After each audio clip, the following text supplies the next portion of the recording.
Est-ce que le marché Amazon américain marche de la même manière que le marché français? C'est le sujet du podcast de ce jour.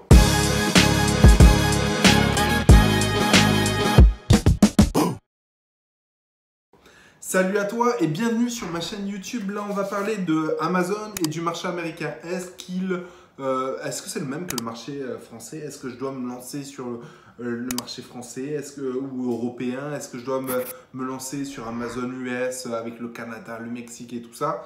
J'ai envie de te dire, j'ai pas assez de retours objectifs sur le marché américain parce que je ne pratique pas tout à fait encore moi-même. Donc voilà, je préfère être honnête avec toi. Là, ça arrive, voilà, c'est en train d'être fait et j'aurai l'occasion de te faire pas mal de retours sur ce marché américain qui est selon moi un marché extraordinaire.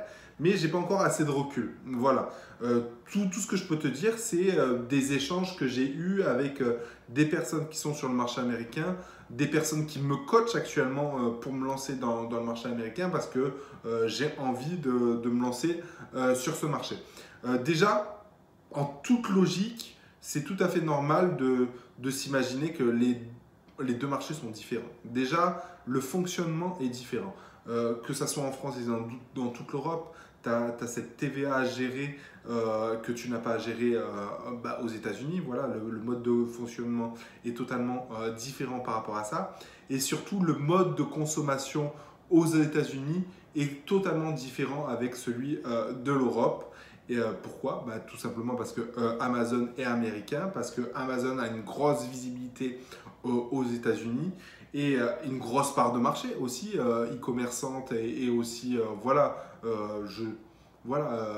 point de vue mode de consommation, les Américains consomment très facilement de l'Amazon parce que la livraison elle est rapide, parce qu'il y a divers modes de livraison, parce qu'il y a énormément de produits et j'en passe et des meilleurs.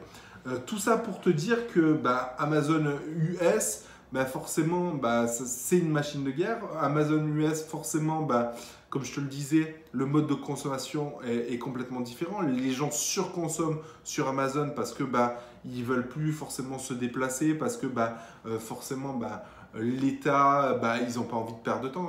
On est en phase de une recherche de gagner de temps, gagner du temps, et surtout, tu as tout à ta disposition et tu peux commander en quelques clics. Donc voilà, ça c'est super important à prendre en considération parce que en France, voilà, même si Amazon est là depuis longtemps, il y a cette guéguerre anti-américain. Oui, on ne va pas consommer américain parce que ils ne payent pas leurs impôts en France. Oui, je ne veux pas consommer Amazon parce que ça tue le commerce, alors que ça offre une opportunité au commerce pour moi. Un commerce physique qui met en plus ses produits sur Amazon, forcément il va beaucoup plus vendre. S'il est en Vendée, s'il est à Montpellier, s'il est à Marseille, s'il est à Toulouse, il a sa boutique physique qui va faire son certain trafic journalier, son certain chiffre d'affaires journalier, mais si en plus il a un stock tampon chez Amazon et que tout est fait en automatique chez Amazon, pourquoi ne pas le faire? Ça serait complètement idiot de la part d'un commerçant physique de ne pas se mettre sur Amazon. Mais après, c'est une question d'ouverture d'esprit. Et c'est vrai qu'aux États-Unis, ils ont cette ouverture d'esprit. Après, oui, je sais que je vais me récolter toutes les personnes qui, de suite, vont me dire oui, mais c'est pas bon pour la planète, etc., etc. Je suis d'accord avec toi. Est-ce qu'ils vont mettre des choses en place? Je sais pas. Je sais pas.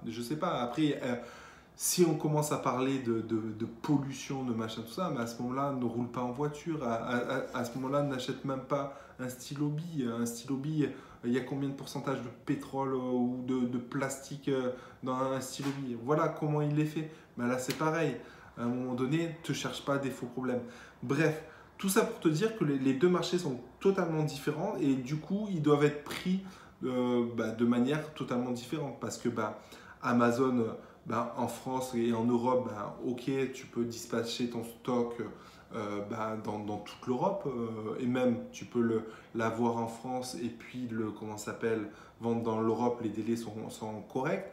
Mais si tu es aux États-Unis, ben, tu as beaucoup d'États. Les États-Unis, c'est un pays très très étendu avec énormément d'États et du coup, forcément, si tu as ton stock dans des entrepôts près de Los Angeles, en Californie, et que tu veux vendre un produit, que quelqu'un veut t'acheter un produit à New York, ben forcément les délais seront pas pareils. Il faudra peut-être rapprocher ton stock d'un autre État et du coup avoir ton stock dans plusieurs États. Donc bref, tout ça est totalement différent et puis même le volume de vente est aussi différent. J'aurai l'occasion de t'en parler. Voilà, j'aurai l'occasion de t'en parler. Je pense que ça va être le deuxième semestre de cette année, justement, où je vais commencer à faire des vidéos sur ce marché américain. Et voilà, et j'ai hâte de te faire un retour sur ce marché américain. Et voilà, tout simplement, dis-toi une chose, c'est que aujourd'hui, si tu dois te lancer, ne te lance pas sur un truc inconnu.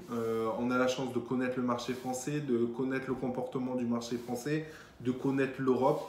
Lance-toi en Europe et après, si tu réussis, lance-toi, j'ai envie de te dire, aux États-Unis.